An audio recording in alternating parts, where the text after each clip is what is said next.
Yo, what's up? This is my guy Mars at 1500 or nothing. And you are watching On That Note with Shawn Stockman. Welcome, everybody, to another episode of On That Note. I'm your host, Shawn Stockman, and of course, this is the place where we speak a language we all understand, and that is music. My guest today is an LA native who is one of the most legendary songwriter-producers of our time. Working with the likes of Snoop Dogg, Jay-Z, Jhené Aiko, T.I., Nas, Kendrick Lamar, Marsha Ambrosius, Faith Evans, Chris Brown, and many others. His versatility as a pianist, composer, and arranger has made him a go-to collaborator for both studio projects and live performances. His behind-the-scenes work has earned legitimate recognition, industry respect, and a reputation for pushing creative boundaries. What I personally most admire about this man is the work he puts in with the new and upcoming hit makers in the community, and such a high quality alongside other award-winning songwriters and producers as partners. We're going to get into that. Driven forward thinking and rooted in musical excellence, this man continues to influence the sound and structure of contemporary music through innovation, collaboration, and mentorship. He's a father, a producer, songwriter, hit maker, Grammy Award, and diamond selling entity. Like that's different level right there. Like it ain't just platinum. He passed that. Yeah, he clipped that. He clipped platinum. He's diamonds. You know what I'm saying? One of the coldest creators in the business and fellow Libra. Same birthdays. Yes, sir. Same day. Same exact day. Ladies and gentlemen, please give it up for my brother, Lamar Edwards, a.k.a. my guy, Mars. That was incredible. Hey, man, again, my show gives flowers. Love, man. I appreciate it for real. I'm going to tell y'all something about Mars. I ain't going to say his government name. We're going to keep it It's all cheap. good, man. Met this guy first time at the record plant. We were outside. Never seen the guy before. You know what I'm saying? He never seen me before. We kicked it. He showed respect and love. And we just started talking about music, like off rip. Started talking about music and production and all the other stuff. He was working in a room. I was working in another room. Came by his spot. Started listening to his music. And it instantly made me kind of go into, all right, who is this guy that I just talked to? You know what I'm saying? Like I had no, I ain't gonna front. I didn't know until I started looking you up. I was like, oh my God, this brother's like he's legitimate. Like he's a real industry maven. Love, man. I'm just saying. Appreciate it. Like it's funny how the industry is so. It tends to focus on what it wants to focus on, right, or who it wants to focus on. Right. But you got so many real ones that may not necessarily get the recognition of, say, this guy or that girl or whatever, but still hold down the industry in ways that even those guys couldn't do. Like you're more so of a pillar, you know what I mean? Of keeping the integrity of creativity alive. And when, you know, everybody is on their own, on their thing. And as you know, you've seen it. You've been in the business 20 years. You've seen trends come and go. You've seen styles come and go. You've seen music production types of people come and go. Right. But he's proof positive that there are certain elements that will always remain in demand and will always be the same. I don't care what changes. There's certain things, ladies and gentlemen, that will never change, ever. And that is the ability to acquire musicianship, to play an instrument, to know different types of music, and being able to master that. Like these kids are so blessed to have somebody like you and your partners, which we're going to get into later, that I know teach that. Right. Absolutely. And really build their foundations with something solid. Right? It's understanding what lasts and what doesn't. So this is something, again, once I got into more of who you are as not just a musician, but as an advocate of music, it just made me respect you more. And I think it's important that our audience here understands who you are and what you actually brought to the table. especially all those Chris Brown fans out there that we know there is a plethora of, Right. that a lot of people don't know. You know, you obviously shout out to Chris, he the homie. No facts. My guy. And just having a huge amount of hits. A lot of times, because he's so big, you don't realize a lot of times that there are people behind him that help him create those records. Right. This is one of those guys, ladies and gentlemen. So we're going to get into that. So again, thank you so much. No, thank you for real. For being here. I know you're going to spread some knowledge and some great stories and the whole 9 yards, because you've been around. Absolutely. Like you worked with everybody. A lot of people for sure. Well, I like to always start the show off with a segment I like to call "We Gonna Go Back," way back. Yes, sir. Back in the time. All right. Let's take it back. 1994. I think he was around 10 years old. Yes. First off, when did you start playing the piano? When did that start? I started playing drums. Started playing drums first. That was your first instrument. Yeah. I started playing drums around like 4. And I did my first recording at like 10. 10. Yeah, my dad's recording. And then I started playing like piano around that time, like 9 or 10. Okay, that's great. All right, so 10. Again, is always that I like using that age because it's a very integral formative year. Because that's when we start to transition from being kids teenagers to, the teenagers and getting, mm-hmm. different mind state, you start to change a bit. Mm-hmm. So at 10, you started to, you were playing the drums and then you started to transition to piano. But who influenced you? What was the music that you listened to that your daddy, who's a preacher, right? Mm-hmm. Okay. Bishop, yep. Okay. So who did you listen to around the house that influenced you to become a musician? Well, my dad, I couldn't listen to anything but gospel for the most part. He wasn't having that shit. Right. So it was like the Winans, Commission, you know what I'm saying? Like John P. Key, of course. It was like the Thomas Whitfield. I had to study Thomas Whitfield. That was like the Bible. Like I had to be in the room and learn Thomas Whitfield. Thomas Whitfield.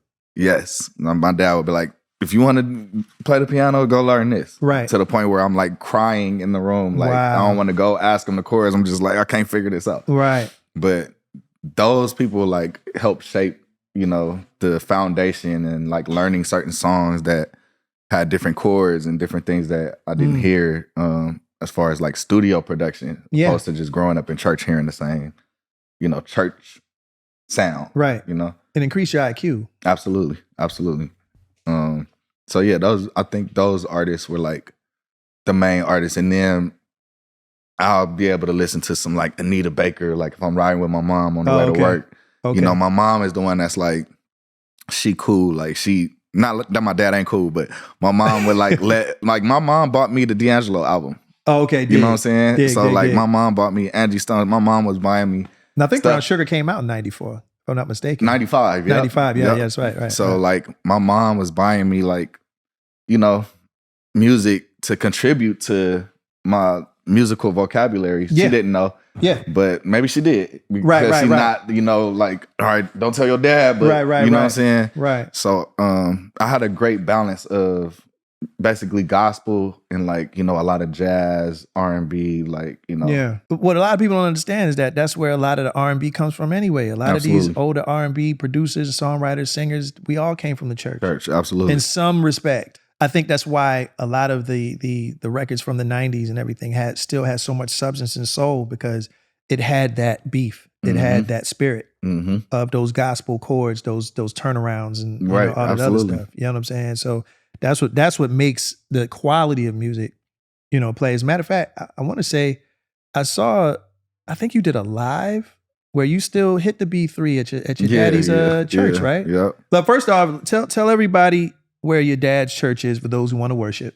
My dad's church is in Sacramento. It's actually another city that I don't know, so I'm so sorry. No, it's okay. maybe just DM me and I'll tell it and I'll send it to you. I have a great relationship with my dad, so I could call him right after this and ask, and I'll have the information. But yeah, it's in like around the Sacramento area. Okay. Or maybe Yuba City. I think that's what it's called. Yuba City? Yeah. Okay, cool. So but DM Mars if you want to know exactly where his father preaches and all that. Yeah, because and make sure you follow him on Instagram because occasionally he goes live while he's at service and while he's playing the B3. Now, I've always, this is my personal question. This ain't on the thing. I had to ask this question because the B3, like, it's such a hard, for me, that's a hard instrument to play because it's your hands and your feet. Right? Yeah. So can you please explain what is going on as you're playing? Like what is going on with the feet, the switches? It's so many ways to manipulate the organ. You have two, like two keys, two sets of keys. And then you have one, big keyboard on your feet. So some people or most people play the bass. I play the bass with my left hand. So I play the bass up here on the top register. Okay. You could set the tone for it to sound like bass, and then I set a different tone for it to sound like more of an organ down here. It's like 1,000 switches on a B3 hammer, but it's just for tone. So it's like okay. If you pull out all of the tones, is everything. Okay. If you turn these, then it's more soft. Then it's got it. Lower, then it's a lower octave. Then it's a lower octave. So when I see you playing, you just catching vibes. You're just trying to catch tones. Exactly. And you know what tones bring out. This is the high end. This is the mid. This is the low mid. This is the low. So it's not really that. It looks like, oh my God, but it's really just low, mid, high, and like the tones of that, like 1/5, 1/5, 1/5. All right, no. But let me tell you, musician talk is cool. Right. No, for the person that's never seen an organ, you have 2 layers of keyboards, and you have 1 keyboard on your feet. If you want, you can play the bass with your foot, so you can play. No, it's all good. It's all good. I'm just for everybody else. You can play. The second thing is you can play the bass with your feet. You'll see people playing with their feet, and you can solo. Yeah. So now I have this to pad, and I have this to solo. So that's kind of like the 2 ways most people use it. So okay, real quick. So all right. So the feet is it predominantly bass or is it it's bass? It's bass. That's just bass. So when you hear, they doing that with they dang feet, man, while they're doing this. Absolutely. No fucking way. Hell, you had like.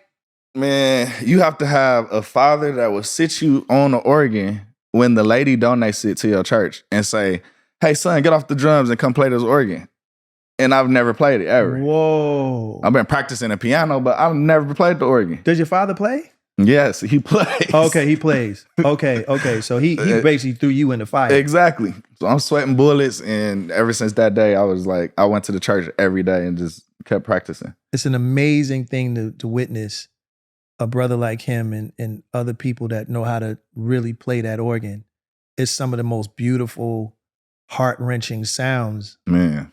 That it's my favorite instrument. You can't find in any other instrument. It's even the piano is like it's limited to what emotions a Hammond B3 can pull out. And it's funny because you were talking about tones because it's kind of the same thing. Like since I started playing guitar, we have pickups and switches and stuff like that. So a lot of times, like I'll be playing something, and if you notice anybody that's actually seen me play. Like I'll hit switches, you know what I'm saying? Because I'm trying to find exactly. Yeah, I'm trying to find what I need to hear to kind of bring out whatever I'm feeling at that day and time. So it's basically the same thing. Yep, that's the same thing. You'll love it, man. Yeah, I listen. I gotta first off figure out one set of keys. No, I got you. Don't even worry about it. Where I'm able to kind of like switch it and do it with my feet. That's like some next level, man. I got you. So trust me. I appreciate that because I'm gonna hold you to that. I got you. So all right, so you've been playing since you were 10. When did the bug of production come into play? Was it really early? Did you make music or songs for your homies in the neighborhood? Like how did the producer thing come into play? It was high school, like going to high school. I think I was like 14 or 15.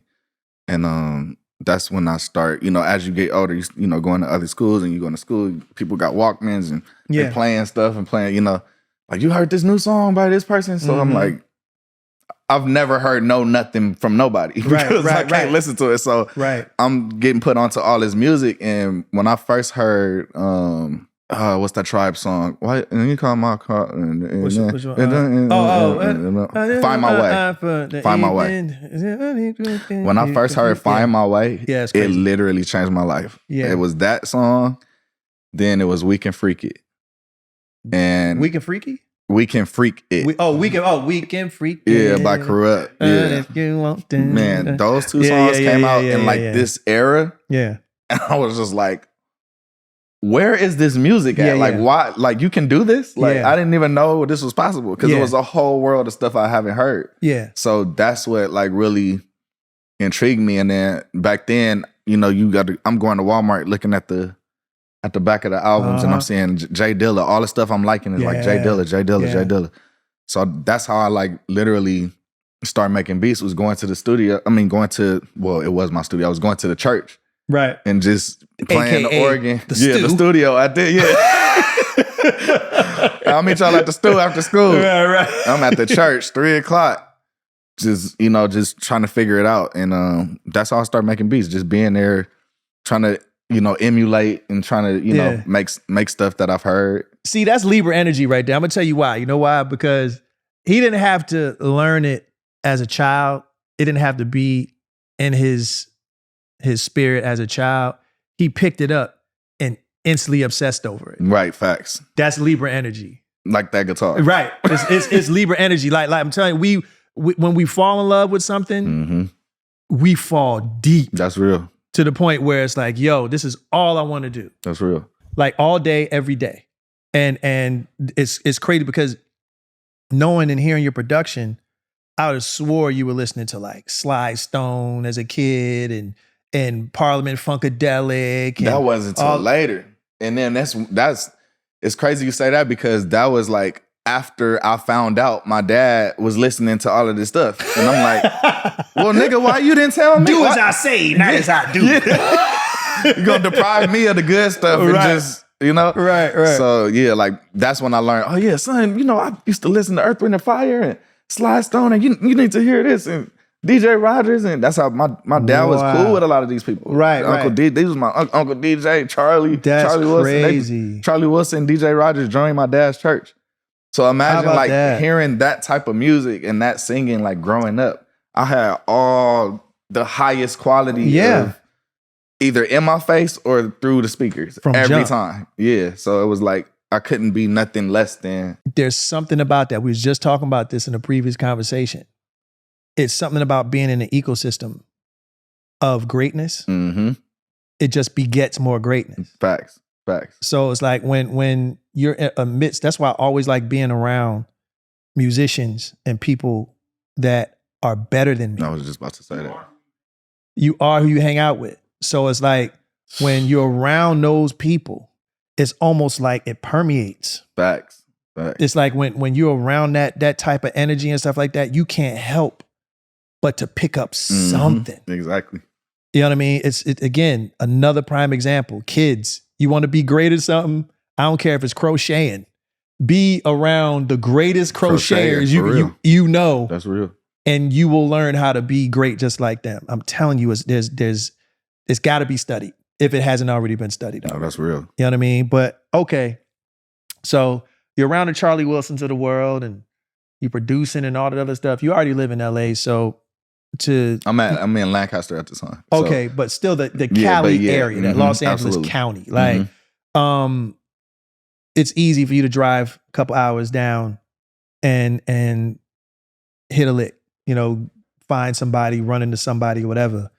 What gave you the bug or the gumption to say, you know what, I'm gonna take this and I'm gonna actually be a producer. I'm gonna try to go into the music business. And what was your first placement, like your first major placement? It's crazy because I didn't really have like a thing to lead me to producing. Like after after just making beats, you know what I'm saying, and just doing what I love to do, that just led me to producing. Right. Like I didn't know I was producing. Got it. You know, I was just making beats, and I just knew I loved doing that, and that's all I wanted to do. Like I never thought about making a song for Chris Brown or making a song for Beyonce. I just wanted to be by myself or with my cousin or mine, with some homies or some musicians, like you saying, and just make incredible music. Yeah. I would have graduated school early because I kept beating on the desk and all of this stuff, so they had to take me out of school, put me on independent study. Right. Because I would make beats in my head we didn't have an iPhone, and I'd keep trying to do the beat from first period, second period, till I get to the church. Right. So that was just my theory. So how I make the beats, I'm hearing the beats every day. Right. They like, he keep beating on the desk. I keep telling them I'm trying to like remember a different way. I'm trying to do it on the my foot. Right. So they pull me out of school. I do all the school work. I get on independent study, graduate early, and I moved to North Hollywood. But my dad was like, either you getting a job or you're going to school.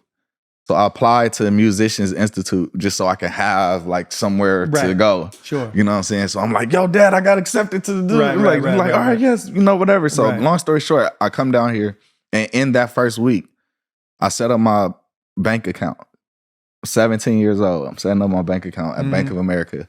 A lady walks in the bank, and she's like, hey, how you doing? Boom, boom, boom. Whatever. What do you do? Oh, I do music. Well, what's your name? Lamar. Oh, my husband's name's Lamar. Oh, we have a studio across the street. Oh, you should come through. Boom, boom, boom. Come through the studio.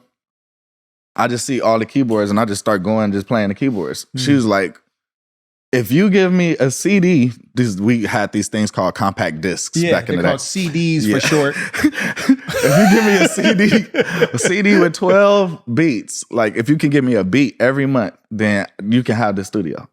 What? Literally. God literally this is just me opening up. That was God all day. So I go in the thing. She let me stay there that day. I made 15 beats, put it on the CD that night. And I had the studio, and I had that studio for like maybe a year or two. And people would come to my studio that you just acquired, and they would just be like, man, this is fire. You should play this for Snoop. Man, this is fire. You should play this for this person. Lawrence would come through, all my homies, Jonathan, all my musician friends, and come through. You should play this for this person. You should play this. Man, this is crazy.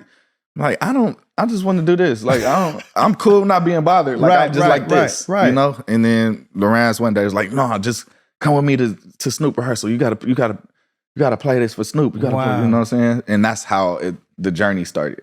Damn. But it literally was like the faith of knowing what I wanted to do and knowing, like you said, obsessing over something. I've never thought of nothing else to do. That's why I've never done nothing else. That's that love, man. You know what I'm saying? So it's like being passionate over it. It's been a sacrifice, and it's crazy.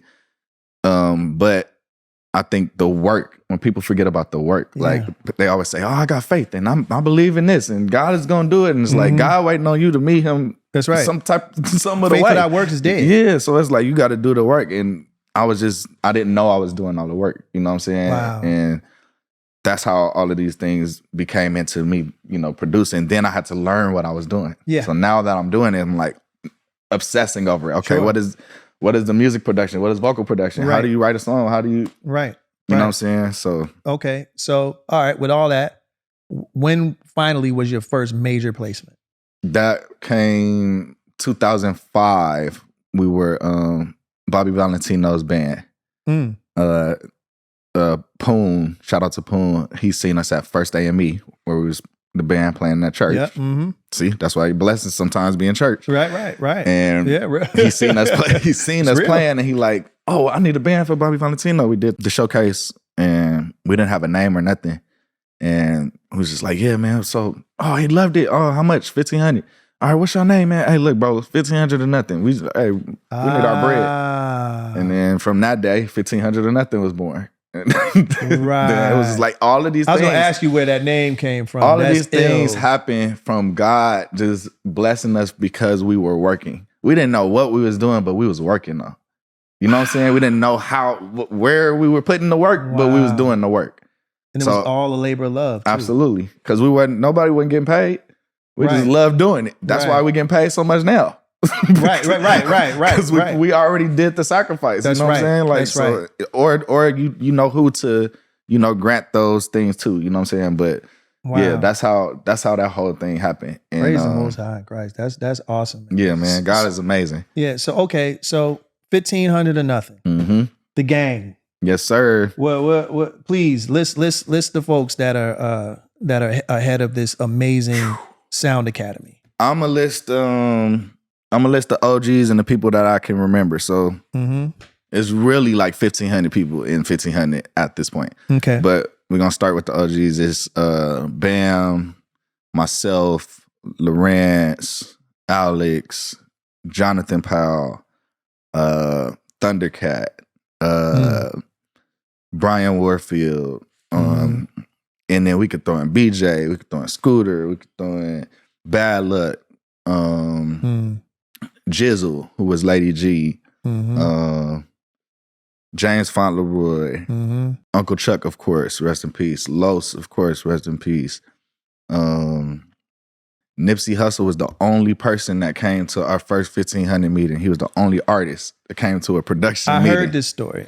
Yeah, so I'm gonna put Nip in there too. Yeah, okay. So tell me your connection with Nip, because here's another story that I don't know if you remember or not. We was on Clubhouse. It was a few years. Yeah, it was around when everybody was inside during COVID, and everybody was just trying to connect with people. And I want to say you were on this particular group chat, and this was around the time that Nip passed. And you thought I knew the dude. I was so hurt because, like, I've seen men like him before. You know what I'm saying? Like, you would have thought I lived in the 60s or something like that, because I feel the same way about him that I felt about Fred Hampton and Malcolm X and all those other guys. These are men that had such a purpose. And for it to have been snuffed, I was so upset. Like, I was hurt. And we were talking about it on the Clubhouse. And I mentioned being pissed off at him. Because I was like, how you gonna leave yourself open like that, man? Oh, yeah, right, yeah. I was like, we needed you. You know what I'm saying? I was like, you know what I mean? Like, now we gonna hurt because somebody as important and as influential as you were becoming is now gone. And I said, and I was mad. I'm mad that you're gone.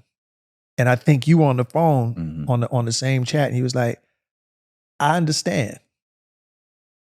He's like, because I didn't want anybody to take it the wrong way, but I was just like airing out my anger. And you said it. You was like, dude, that was my guy. It was like, and I feel the same way you feel. Because it was like, it was no way that somebody that I knew some stuff outwardly and somewhat inwardly, because, you know, we're in the industry and we know certain things. You know what I'm saying? The stuff that he was trying to change. And it just hurt my heart. I said all that to say, again, we were somehow connected in that aspect too. And I'll never forget the fact that he was like, yo, I understand. He's like, 'cause I'm just as hurt as you are. So tell me that story about Nip, because it says a lot about him as an artist. Absolutely. And as a person that, just like you said, out of all the people in the production meeting, he was the only artist that came to a production meeting. Facts. To meet with up and coming producers that didn't have a name at all, but he had the insight. Absolutely. And the musical understanding to know that this was where it was at. Please tell that story. It was our first 1,500 meeting. It was at Loren's parents' house, pops and moms, rest in peace.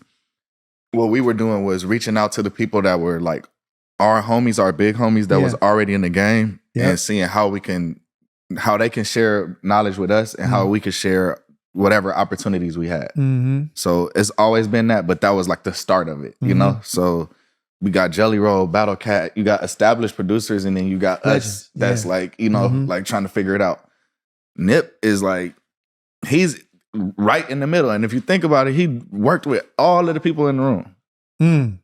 Like, he ended up having something with everybody in the room. And if not, had a song that come out somebody did something for him, for sure. You know what I'm saying? And he literally took everybody's number. And I'm like, this was we had just started. This was like probably 2004, 2003. Yeah. We wasn't even really like getting our first placement yet. Yeah. Bobby Valentino, which was our first placement. Okay. I know you asked me. Okay. I didn't want to skip that. No, that's cool. That was in 2005. But saying all that to say, he had enough like understanding of what we were doing to want to know, like, okay, I don't know what this is, but I'm seeing what y'all doing. Right. You know what I'm saying? And he knew that he wanted to evolve his sound. He was already rapping. He was already doing everything he was doing. Right. But he's seeing us, getting placements, getting, traction, then start seeing us going to the Grammys, then start seeing us doing all of this stuff. So, he made it a point as an artist, like, let me make sure I'm around the people that create the music so I can hear what they talking about and how to create the music. That turned into him having us as his producers and me not even realizing he was my artist until after he passed, because if somebody say my producers, then what are you? You know what I'm saying? Right. So it's like we just thinking like, oh, this is just hustle. You just our homie. We grew up. We just gonna keep trying to evolve the sound. Right. And it got to a point where from that meeting, you get the Slauson Boy 2, you get the Marathon Mondays, you get the all of these bodies of work, because these same people he established this relationship with 10, 15 years ago, 20 years ago. That's what's so great about, and I say is because it's his spirit is still present. Mm-hmm. Like what's so great about Nip is his business acumen. Absolutely. He just wasn't some normal street dude. Yeah, he was different for sure. He was different. Like listen, again, you swore I knew him, but I watched almost every interview. I would because, me being from where I'm from, like I grew up around guys like that. Mm-hmm. Like street dudes that were hella smart. Mm-hmm. And they were always guys that tried to bring me up in the same type of light or whatever. I never claimed to be some tough guy or whatever, but I'm a hood dude. I'm not a street dude. Right. You know what I'm saying? Like, I come from the area, but I wasn't affiliated with that action. Mm-hmm. But I still knew the people that were. And he reminded me of those same people that I was brought up in. And like I said, I watched every single interview of his, man. And he was just on a different level. Just the stuff he was talking, how he was talking about it, the books he read. I got 4 books in my library because of him. Mm-hmm. Contagious, The Spook Behind the Door. Spook Behind the Door, yeah. I can't forget I forget the other 2, but like I read these books because of him. That's when I knew he was different. Mm-hmm. Because this dude, not only did I enjoy his music, the dude was educating me too. But we're gonna get back to Nip. But I just want to go back around to 1500 or Nothing. It's a sound academy. Mm-hmm. Tell me what the academy is about and I already know who created it, but like, tell me what this whole mentorship is about. The 1500 Sound Academy was created for us to be able to do what we're doing every day, but on a mass scale. You know what I'm saying? So like every day we're trying to find people that we can impart the knowledge that we're learning in real time. You know, so like I always say my purpose is to live a life that outlives me. So the only way I can do that is by trying to find as many people as I can that are passionate about what I'm passionate about and that has the discipline or the love for what I, or want to learn, and just teaching them the things that I know so that it can be more seeds planted. The only way you can do that in a mass way is by having a school, is by having a mentorship program, by having an academy. Yeah. Things like that. So we started the academy, and we've had thousands, tens of thousands of people graduate. Yeah, people have went on to go on tour. People have went on to engineer. People have went on to do all kind of. Yeah, list anybody that is of note. I was in a session with, not to cut you off, but now that you just say, I was in a session last night with one of the students, and he was engineering the session. There it is. So it's like, so right now it's like this is the time of information being afforded to you just as much as you want it. You know what I'm saying? And there's only certain people that have went through certain experiences where you won't get that information anywhere but from those people. Yeah. So like textbooks aren't going to teach you. That's right. How to be in the studios with Snoop, because none of these people that wrote the textbooks have been in the studio with Snoop. right. So it would be more advantageous for you to learn from somebody like myself, from Rance, or certain things that we feel like may be common, but is not common. Right. You know what I'm saying? So those are the things that we teach, as well as just music theory and just how to be a better, just a great person. Yeah. You know what I'm saying? Because everything is about attitude as well. You want people to remember you when you want the name and the brand to stay when you leave the room. Big. I always say that college is just filled with books of people that didn't go to college. Damn. They created the curriculum. That's crazy. Right. Facts. You know Facts. what I'm saying? Like for others to study. Right. That's crazy. You know what I'm saying? It's like, you go to college to learn how that dude did or that woman did that without going to school. And then they change our whole educational system. Just based off of their, again, understanding of life, their surroundings, and whatever they were trying to accomplish. And they mastered it. And that's why it's a curriculum today. Facts. So yeah, I mean, the biggest thing about the industry is the bedside manner. Just like you mentioned, like you got to know not just the music part, but you got to know how to bring out whatever you're trying to bring out of those particular artists. Absolutely. Because you can be talented as hell, but be a straight square when it comes to trying to communicate. Motivate, you don't know how to inspire. You don't know how to talk. Right. You don't know how to talk. you don't know how to listen. It's a lot that goes into, the exchange of, learning. You have to listen. You have to be able to teach to learn. You have to be able to learn to teach. Exactly. Now you kind of touched on it, but how important is it to you to practice mentorship?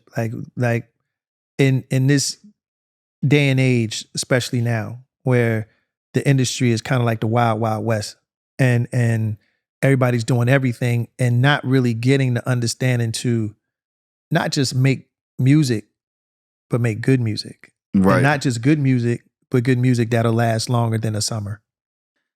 I think people have been more focused on like waves and vibes. You know what I'm saying? And I always tell artists, like, waves crash. Like, you're not going to be able to have a song. You're not going to be able to eat a peanut butter and jelly sandwich every day. Right. You know what I'm saying? Like, you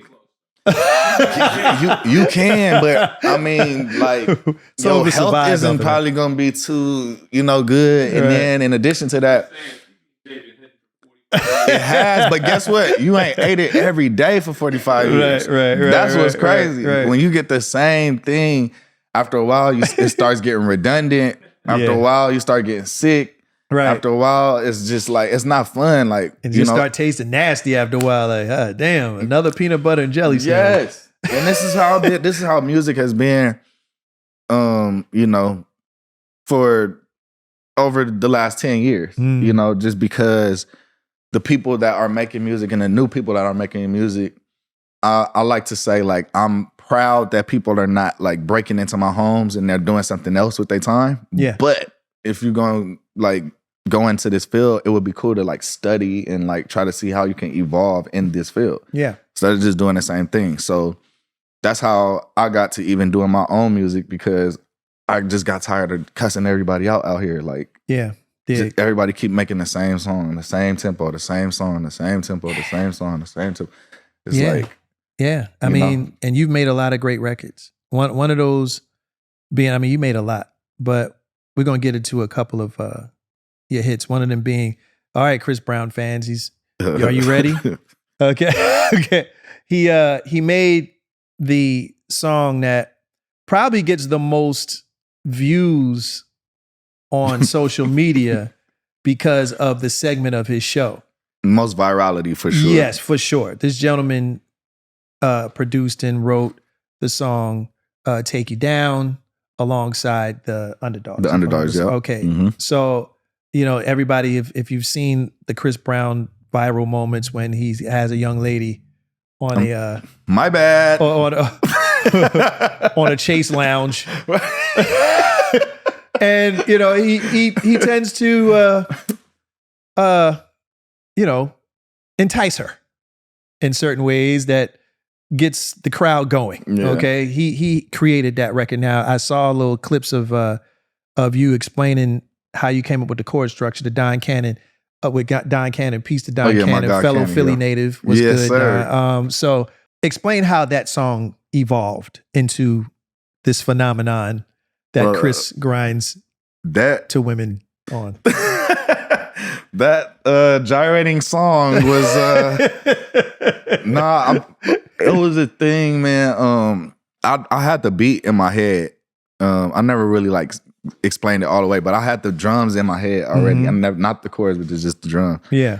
And we couldn't smoke in the studio, right? Which was like, it's always like a no-go for me. Like I don't even want to go. But it's so much opportunity. It's life-changing opportunity. The man needs his medicine. Yeah, it's like, do you want your life changed or you want to smoke? It's like, right. I'm sitting outside trying to figure it out. Like, right. As he's smoking. Yeah, right. So long story short, I'm smoking outside, and that's when everything started kind of like, because the drums is already there, and I'm just like, I'm here, but it's like present, like more present. So I run back up the staircase, and I start playing the keys. I'm in Damon's room. He had this room all the way to the back, to the left. Mm-hmm. So I'm playing the keys, trying to figure it out. Once I got the chord progressions down, this was my first time using Logic. Okay. This was like my very first production in Logic. Like I did not know how to use Logic. Oh, wow. They were like, yeah, you got to use Logic. You know, this is how we use this, boom, boom, boom. I'm like, nah, I need an MPC. I need, keyboards, blah, blah, blah. They're like, well, this is what we got. That's what we got, motherfucker. Yeah, so I'm like, all right, I guess I'll go in here and figure it out. So I get halfway through the beat, and when it gets to dun dun dun dun, right, like that part, I didn't know how to stop the sustain thing. And like it was like a MIDI note that went over. I know what it is now, right? But it was like a MIDI note that was going over, and I'm like, I don't know how to stop, and I don't want to bother them in the session. They told me it's the keyboard and the computer, just, you know what I'm saying? Right. So I'm like, all right, just work it out. Yeah, so I just literally pasted everything after those 4 bars, crazy, to where everything like so a mistake became a part of the song. So like when he does that, pretty girl, that's just because I didn't know how to stop it. I was just like, we're just gonna fade this part out. You know what I'm saying? Oh, so, wow. Yeah, that's low key how that happened. It was like hearing, again, what we was talking about, like hearing something, obsessing over it, making sure you get it out, and then like allowing the room for, hilarious. At that point, Damon to be like, what is this? Right. I'm like, oh shoot, like this is going on Chris Brown, and he just closed the door. That's crazy.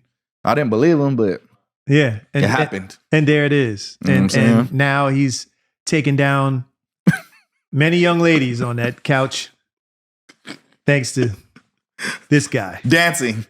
Dancing. Yeah, we got you, Breezy. We got you, my guy. Let me be clear. Yeah, you also was responsible for one of the illest chord progressions in hip hop. Stronger. Oh, okay. Thank you.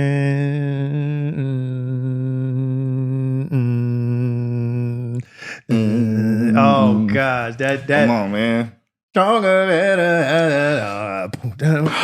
you're gonna kill. Yeah, he did that too. Can you please explain how you created that masterpiece, work of art, music stuff? Yes, a work of art. A work of art. Church shit. Yeah. I'm gonna say church stuff. Church stuff. But I would say church shit, but church stuff. Praise the Lord. Church chords. Ye called me to come to the studio.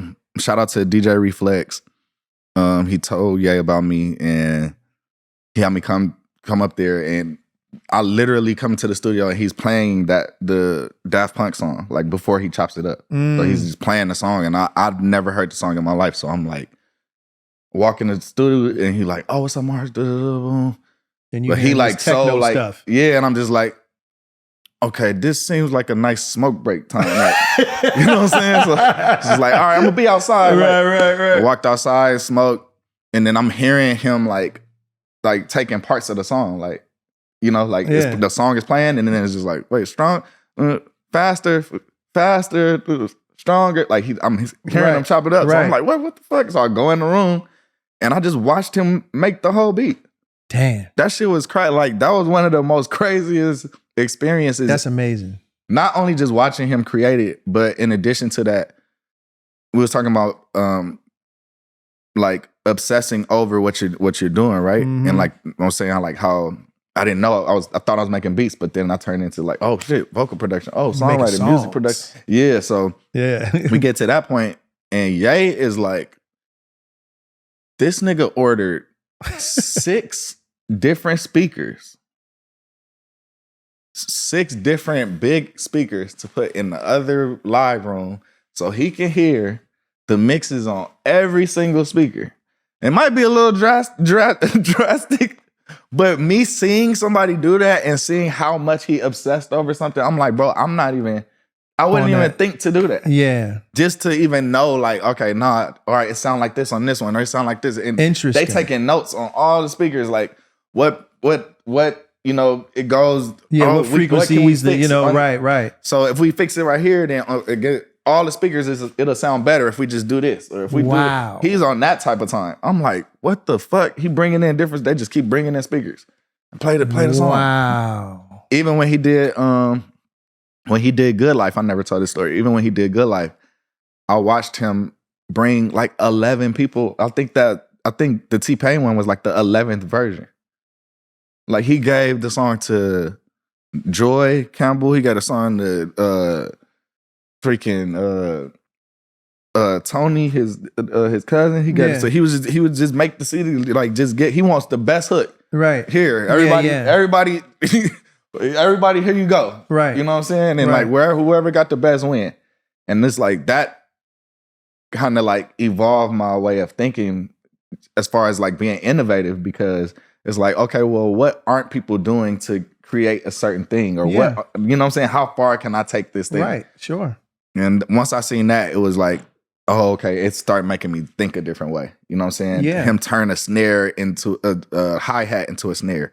Just I heard that. Now, stuff like it's the snare that we hear in Stronger. But it's not a snare. It's not a snare. And he was intentional. He literally said he wanted the snare to sound like Ambitions of a Writer on Tupac. Dun, dun, dun, dun. And instead of him sampling a snare, he fucking made the snare with an open hi-hat. I watched him do it. I'm not lying.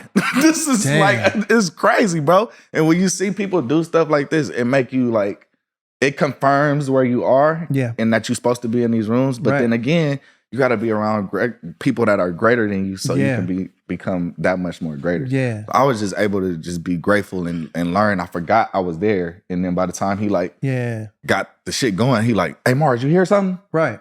I'm like, oh, shit. Oh, wait, I'm Mars. Oh, wait, yeah. Oh. Yeah, you got a keyboard? Like, yeah, exactly. Right. So that was, and that, what I played was like the first thing I heard, because it was like, those chords match. Yeah. That was 100%. Those progressions match literally gospel church chords. It literally takes the song to another level, like in the sense of it heightens it. No facts. Like, because it could have just been that techno pop like, thing. Yeah. Like it sounds like something big's about to happen, and then when he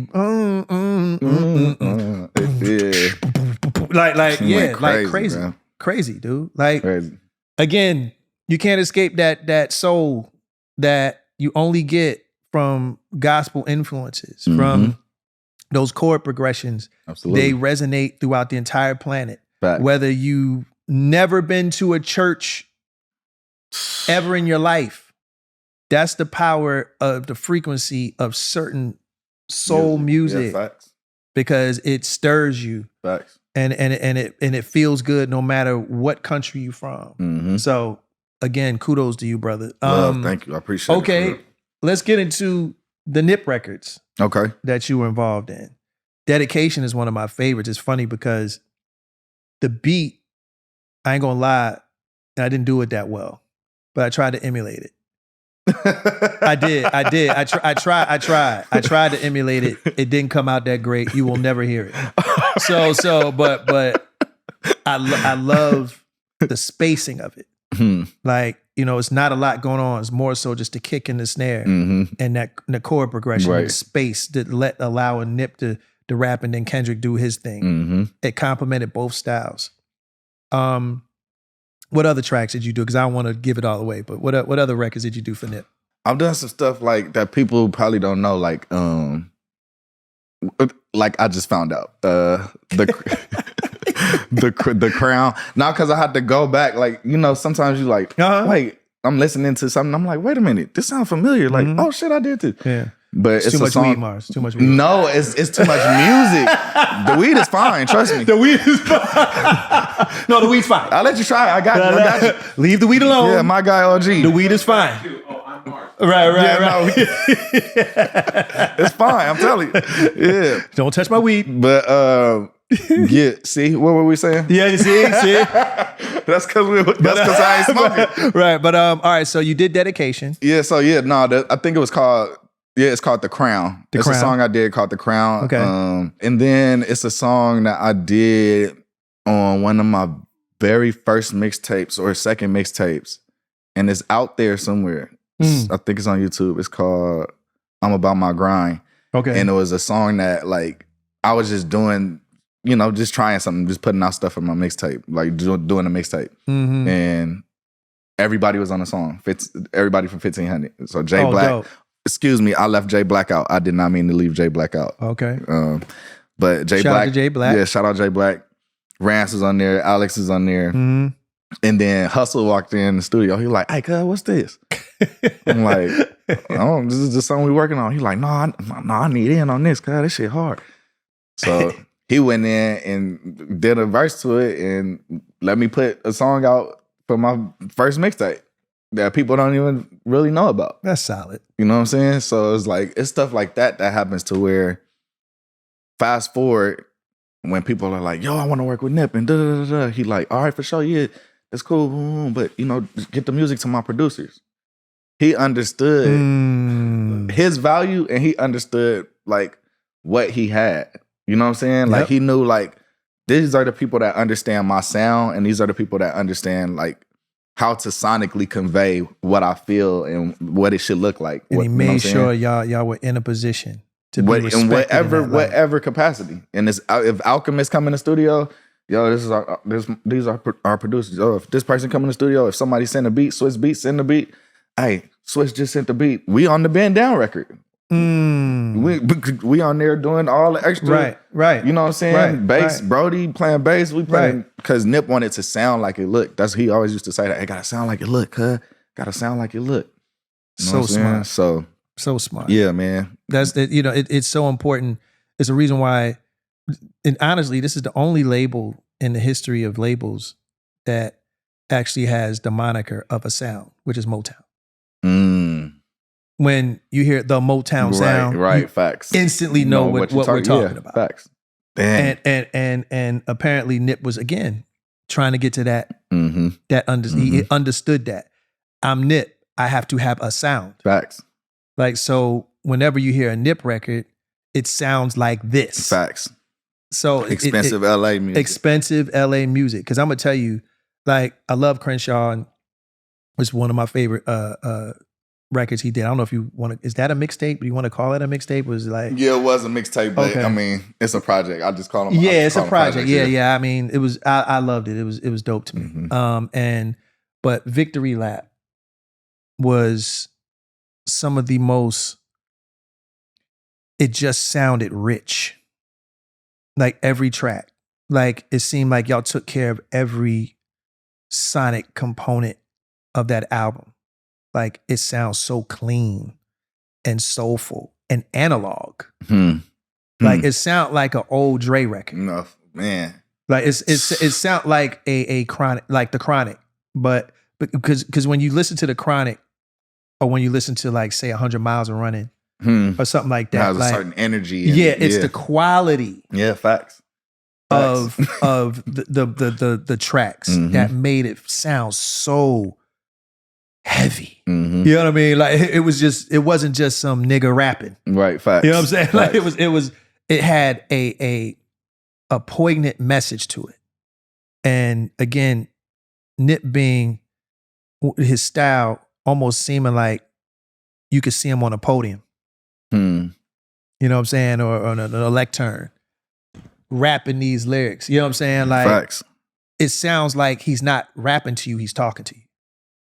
And the tracks that y'all laid out for him just gave it that much more of a hint of power. Thank you, man. I'm just saying, like, you know, again, you thought I knew Nip, but it's like I so understood what he was trying to do. Mm-hmm. And again, it was sad to see him gone. So again, R.I.P. Nip, and love to his family and his children and all of that. But what is as a producer, what is your approach to making a record? Like when you go into the studio, mm-hmm. and you know, I practically go whenever you want to live, I'll leak watch it, even if it's for like 5 minutes or something before I have to go get something to eat or something. But, it's all good. You know, just to see what you're cooking up. Like, what is your process? Like, what do you go into when you sit down at that keyboard? Is there anything first, or you just kind of just let it speak to you? It's however, you know, the spirit or the feeling is. If I'm working with an artist, I always ask like what the artist's vision is. What are they going through? Mm-hmm. Sometimes they don't have a vision, which is okay. Sometimes they don't know they sound, which is okay. And I just ask what they're going through and like some of the things that, you know, they feel. Mm-hmm. So I can know how to, like, as they're talking, I know what that feels like to me and how to convey that through music. I might hear a chord, or I might hear a loop, or I might have something that I already did. You know what I'm saying? So I spend so much time like preparing and making sure that I have a lot of everything, so that if I need something, I have at least a version of it. Yeah. You know what I'm saying? So that's kind of like the first approach. But as far as just creating, it's all feeling. It's intentional and it is formulaic. Because I've had a lot of people like, you know, the Teddy Rileys, the Battle Cats, the Just Blazes, the B Coxes, the you know, all of these great producers that have allowed me to learn from them. Yeah. And implement those things that I've learned into my own production.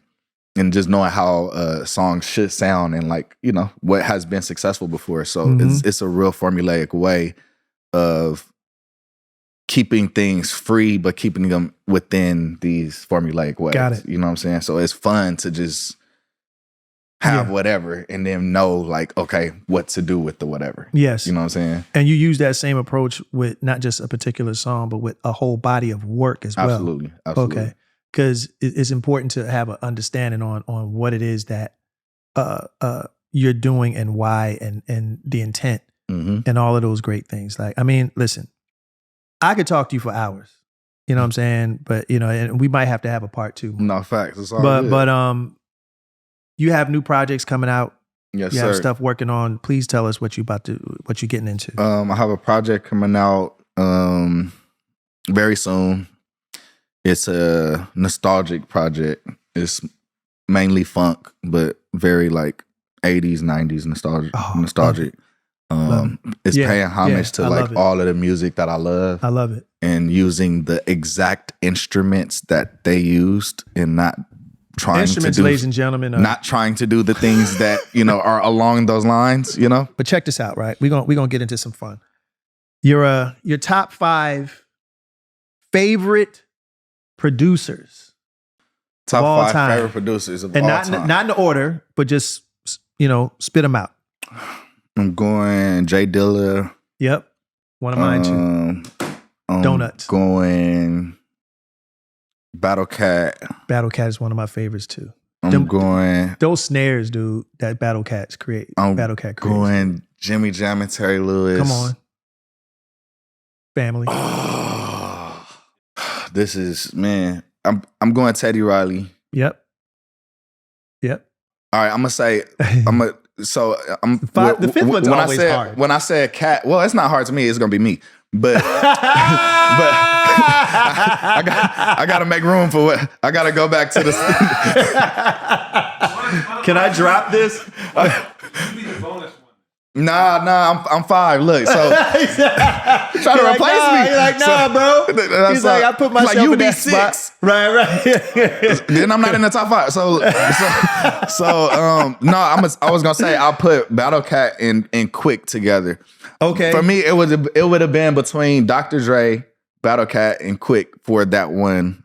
Okay. Position, and I think I'll go Quick and Battle Cat as one. People don't talk enough about Quick. I mean, I don't think to be honest, like I feel like it was more of a machine behind Dr. Dre. You know what I'm saying? Like give Quick the same thing that Dre had in all aspects, and then I think we wouldn't be having this conversation. You know what I'm saying? Yeah, nah. Listen, DJ Quick. Let's give DJ Quick his flowers. No, and facts. Quick. Whenever you, because he lives in my neighborhood too. I saw him at Ralph's. All right, so Quick, if you're watching this, please pull up. We would love to have you. We know you got a million stories as well. Facts. We love you, bro. You're a legend, and we give flowers here. Let me ask you a question. Yeah, go ahead. Before we go into this thing. Okay. Because I want your opinion, and I think this can help a lot of artists. Okay. How do you feel about investing in music? As an artist, how do you feel about like investing in your music? So like, people see people that do shows, like, you know, you go do the show, some like they think maybe you just go up there and sing and you just do a rehearsal. And like, do you care about the rehearsal? Do you care about the production? Do you care about what goes into it? Like, is the investment part important, or is it just sing and find a YouTube beat? I think this whole conversation was the answer. Okay. I just want to... Like you basically started off your career by just doing it for the love. Right. You put your time into it because you loved it. You became successful because you love it. Right. That's real. Like you still make dope music today because you love it. Like you go on your IG Live because you love it. Facts. You understand what I'm saying? Like this, it has nothing to do with money. And that's the part that the kids got it mixed up. The world is out of course. It's literally upside down. Like people are, they ready, fire, aim. You know what I'm saying? Instead of actually doing what needs to be done to build up. Right. To like, cause the spoils comes after the war. You got to fight the war first. You know what I'm saying? You got to do the battle Preach. in order for you to win the spoils. Exactly. These kids want to grab the sword and then run right to the treasure. Like that's not how that works. Facts. Like that's not how it works, kids. You got to put the work in. Listen to the man. And the work comes from not what you see on your IG Live, but what you don't see. Facts. It's the rehearsing. It's the practicing. It's the fucking up. It's the, I need to learn this DAW to make sure that I get this correct. So when I go into this studio session, I'm not fiddling, through a session and people looking at me like I'm weird. Right. Like it's all of those things. And that comes with the grind. Like you think Jordan just could shoot like that? Just wake up. You and think just go. all right, let's bring it back up, bring it up to date. You think LeBron just does that? Like he just wakes up in the morning? Yeah, he just wakes up in the morning and at 41, 40 years old. Yeah, well, I'm just saying, even Kobe, let's Kobe, Right. Like Facts. y'all think he just did that. Like he just woke up and said, yeah, 80 points. You know what I'm saying? Like, and that's the problem. Let me tell you something. It's always cool to fail because that's where the lessons are. Facts. That's where the lessons are. Failing. Like you don't learn anything. Yeah, you don't learn anything in a better status that than when you got your ass whipped. That's facts. Period. Point blank. So these kids in everything, in relationships, in music and business, like this world got y'all gas. Y'all thinking that like, yo, if I just turn on my phone, do this silly dance, I'm gonna go viral. And then you gotta stop wanting to go viral. Viral ain't no future in viral. Ain't no careers in going viral. Viral has the word virus in it. Damn. There's two things that happens to viruses. They either kill everything that's around them or you kill the virus. Right. Either way, something got to be killed. Something got to be killed. That's a bar. Damn. Stop chasing the viral moment. I'm putting it out there. I might sound like the old man. Okay, I got the gray hair to prove it then. Fuck it. Like, stop chasing the viral moment, kids. Stop it. These DSPs, these social, these apps got y'all gas. Got y'all gas. And they're exploiting you. Facts. They're exploiting you. Your little viral dance that got 1 million views and you got a couple dollars and you able to talk shit in your neighborhood, they're going to forget about you in 10 minutes. Then what? Come on, y'all. Y'all smart. I know y'all smart. I know y'all smart. Because I see what y'all can do out there when y'all apply your whole thing, your whole entity. Mm-hmm. Come on, man, knock it off. Like my thing is just like, stay consistent, man. Do what you love and be consistent. Do what you, That's how the person got viral. Right. They were being consistent at what they loved, and then you seen somebody, oh, let me just do the dance. No, they've been dancing. Right. Right. That's what they do. That's what they love. It's no skipping steps in success. Right. Even if you think you're skipping steps, all you're going to do is get knocked back to step 3, 4, and 5, the ones that you skipped. Facts. So you might as well just go about it the right way. All right, Mars. Bars. One last question. Yep. Yeah. What's your favorite restaurant, bro? My favorite restaurant. Just random. Just a place you like to frequent. Well, solid, good food. You know when you go there, the food is right. You're going to have a good meal. Which one is that? I used to like crustacean. Okay. I mean, I used to like crustacean. It's a Los Angeles standard. Yeah. Yeah. Crusties. Yeah, facts. The crusties. Yeah, I mean, crustaceans in Beverly Hills. Shout out to crustacean. Yeah, I used to like crustacean a lot. I think maybe Status. I used to like Status, but they don't sell. Where's that? It's on Conveying. It's a like Caribbean or Jamaican spot. Sounds good. They had these jerk shrimp tacos. Okay. And they just stopped selling them, so I don't go no more. Hey, speaking of Caribbean, shout out Put me on, please. To Sat Down in Studio City. Facts. Now that is okay. I'm going with that. I'm going with that. Sat Down? The jerk salmon for sure. Oh, Sat Down? I'm going with Sat Down. It's in Studio City. It's on Ventura. Ventura, facts. Yeah, let's go. Sat Down is the shit. Like, man, cut me in or cut it out. Y'all just seen that? They just playing the whole. Y'all think I was born that night, but not last night. We all got on glasses, but I can see. That was crazy. All right, tomorrow. Yeah, for sure. Wait, nigga, it was supposed to be my restaurant. Okay, right. Okay, we all going. My bad. Yeah, we all going. We all going to sit. We all going to sit. You got to go right now. Right. Okay, so all right, so you and Sat Down. I'm going with Sat Down. I'm gonna go with that. It's a small place. Got a little table, behind the soda machine. Little vibe. It's like, I know the place well. And you look over, and in walks a younger version of Mars. He been looking for you. He trying to get some jewels on life. He wants to know what to expect when he gets older. So he sits down. He orders a little curry, with the plantains and, you know what I'm saying, the rice and peas and festival bread, pineapple soda, right? And he's looking for you for knowledge. What would the older Mars say to young Lamar? I think it would be more tailored to doing as much as you can with your passion and with helping people with the short amount of time you have. I think it would be more like life is shorter than what you think it is.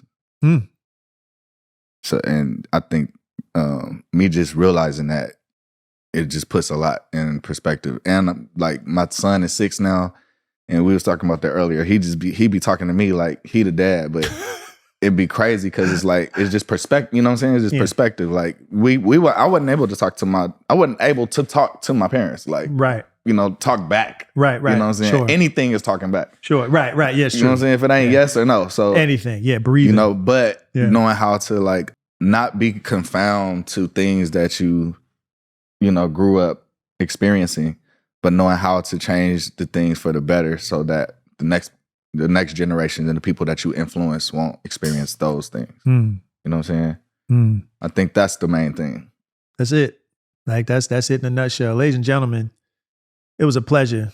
This man is a legend. Y'all make sure y'all look this man up. He's amazing. Please give it up for MyGuyMars. Let's go.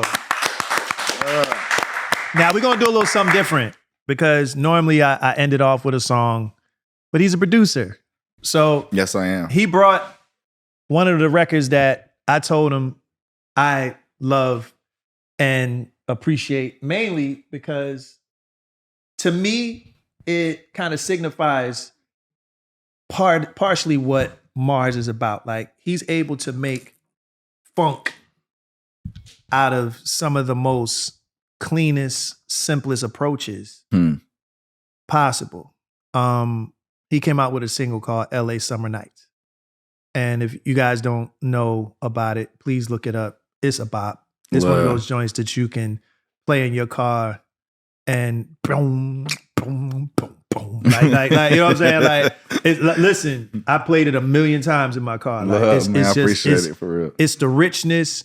If you're a producer, if you want to be a producer, just use that as a catalyst, as something that if you want to hear something that's nice, that's crisp, clean, funky, the rim shot is snappy. Like, I'm getting into my geek, you know what I'm saying? But like, you know what I'm saying? You got the hi-hat doing keeping the tempo. Yes, sir. Like, I'm just saying. And then you got the nice melody, the harmony, and the ladies looking good, and I do too. Like, you know what I'm saying? Like, I'm just saying, dude, I I hear it. You know what I mean? No facts. There. Yeah, man. So I'm gonna just play it out, and he gonna hit it, and he'll probably do some ad-libs if he feels it, and we're gonna send y'all off that way. We love y'all. Please make sure you like, subscribe, and all that happy stuff. Yes, sir. We just gonna let y'all feel this real quick.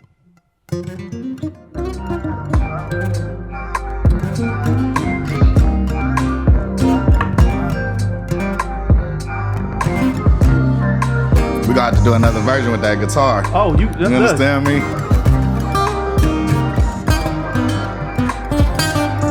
Yeah. LA summer nights, we living it up. Partying all night, we can't get enough. Ladies looking good, and I do too. LA summer nights, you know what it do. I ain't got my auto-tune, so. Yeah, it's all good. Let's go. I'm gonna be the rapper today. Hey. Yeah. Feeling good. Weather right, party all night, LA summer nights. Got the gang with me and we feeling fly. Bomb weed, we just living life. Hit the club, music loud. Fuck VIP, man, we in the crowd. Bottles popping, women getting wild. Come on. The night is young, man, it's on all out. I've been on my grind like I'm supposed to be. Money on my mind and models close to me. All I know is win, I don't know defeat. That's a whole nother drum, a whole nother beat. Bump and nip, track number 3. Last time that I checked, niggas know it's me. Glad to be alive, feeling free. LA summer nights, where you wanna be. LA summer nights, we living it up. Let's go. Ladies looking good, and I do too. You know what it do. Yeah. Shout out my guy Shawn. We on that note, you understand me? Woo! No, you going too crazy, you know bro. Listen. We gotta do an acoustic version coming soon before the year's out. That's my word. Yes, sir. MyGuyMars. You just checked out On That Note. Make sure you like, subscribe, and all that. We love you. Thank you so much for all the subscribers, 100,000 and growing. Congratulations on that too. Thank you, brother. Thank you so much. We love y'all. And it's only because of amazing guests like yourself that people are just magnating to and learning from and appreciating this side of music. This is a positive space and a safe space for every artist that comes in here. Please spread the word. You know what I'm saying? Thank you for this platform. I'm trying to get everybody at 1,500 here. I'm trying to get James. I'm trying to get like everybody. Easy. So peace and love. We love y'all so much. Thank you so very much. And on behalf of my whole crew that you don't see, we love y'all and we'll see y'all next time. Hey y'all, and that was On That Note. Hope you guys enjoyed it, and if you did, here's a couple more videos for you to check out. Do not forget to like, comment, and subscribe.